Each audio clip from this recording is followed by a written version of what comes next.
Hello, everyone, and thanks for having me here. October 4th, 2018 will mark the 10th year that my brother, Saeed Malekpour, has been in prison in Iran. Our family's lives have been turned upside down and destroyed by the Iranian government. Our nightmare began on October 4th, 2008, the day my brother was abducted. Saeed was in Iran on a visit from Victoria, British Columbia. Our father was terminally ill, and my brother came to see him for the last time.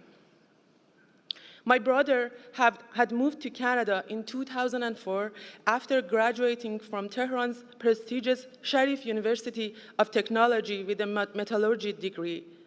He intended to build a calm and peaceful life for himself in Canada and pursue his PhD studies. In 2008, he had Canadian permanent residency status and was on the path to citizenship. Had the Iranian authorities not imprisoned him, Saeed would have been a Canadian citizen.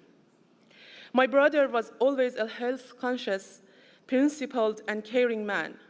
In Canada, he made an honest and modest living by working as a freelance web programmer. He would write codes and programs and then sell them to various clients. He also wrote open source codes in which he made available to the public on his personal website.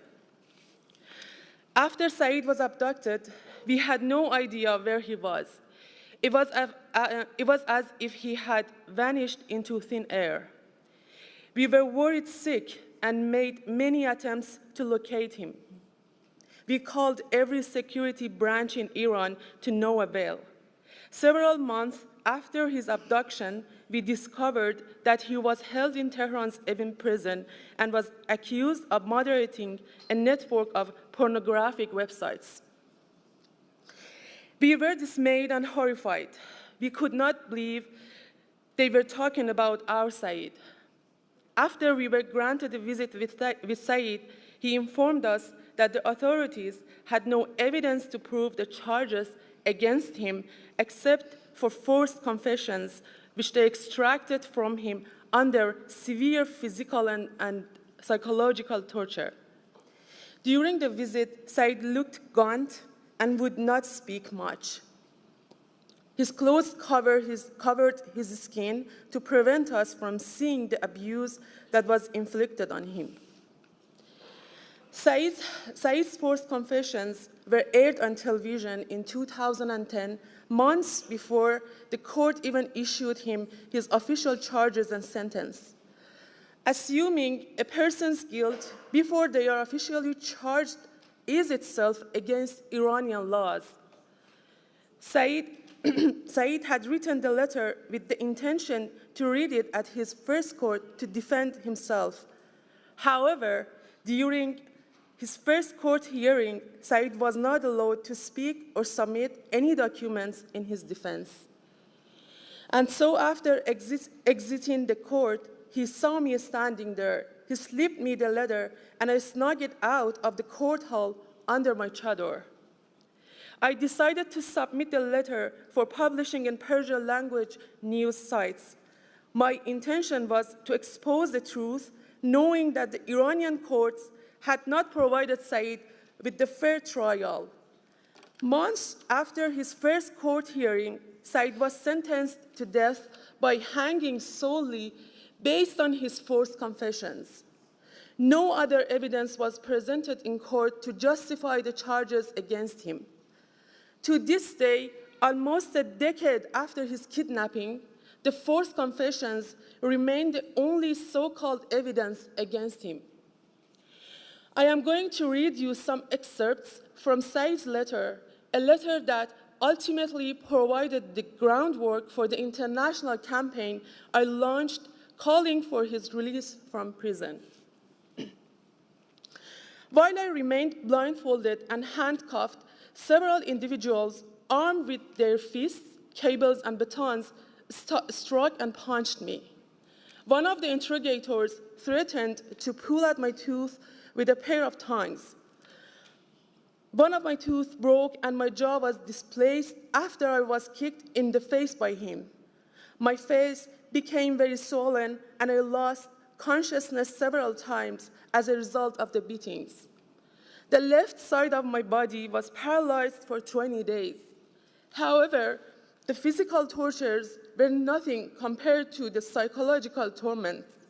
I endured long duration in solitary confinement without access to phone calls or my loved ones. The interrogators constantly threatened to arrest and torture my family if I did not cooperate with them. Such mistreatment was aimed at forcing me to play a role in front of the camera. My father passed away in March 2009. The officials were aware of his death, but I only discovered that he died 40 days after, when I was allowed a supervised phone call with my family.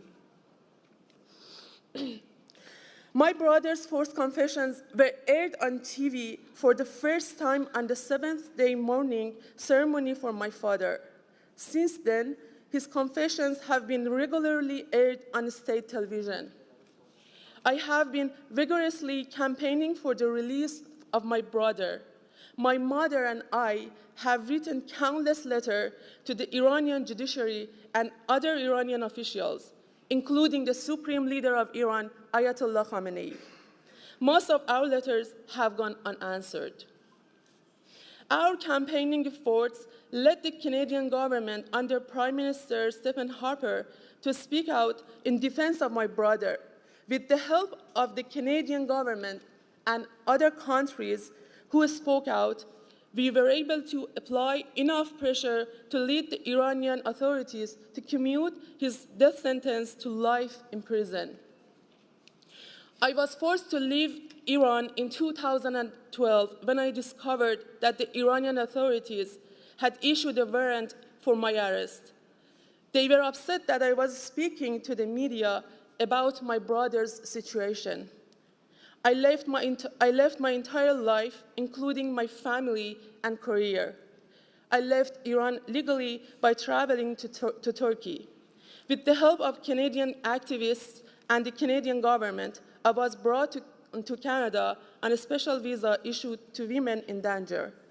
I now live in Vancouver, British Columbia. My brother is a victim of a political ploy.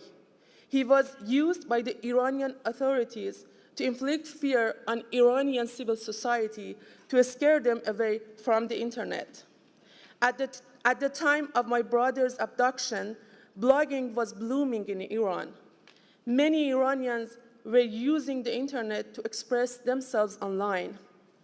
By arresting someone like Saeed, the authorities were able to inflict the right amount of fear on Iranians to decrease their online activities. The issue of Western onslaught and invasion has always been raised by Iranian authorities. The West is conspiring against the Iranian government, and leading the Iranian youth astray is an ideology used by the Iranian authorities as a pretext to justify crackdowns on Iranians. Saeed was the perfect target as a result of living in a Western country. Today, the only individual in Iran who has the power to order my brother's release from prison is Supreme Leader Ayatollah Ali Khamenei. However, world governments, especially those who have relations with the Iranian authorities, like the current Canadian government, have the power to secure Saeed's release from prison during their talks with Iranian authorities. With the right amount of pressure, world governments can help end the nightmare Saeed and my family have been living for the past decade. Thank you.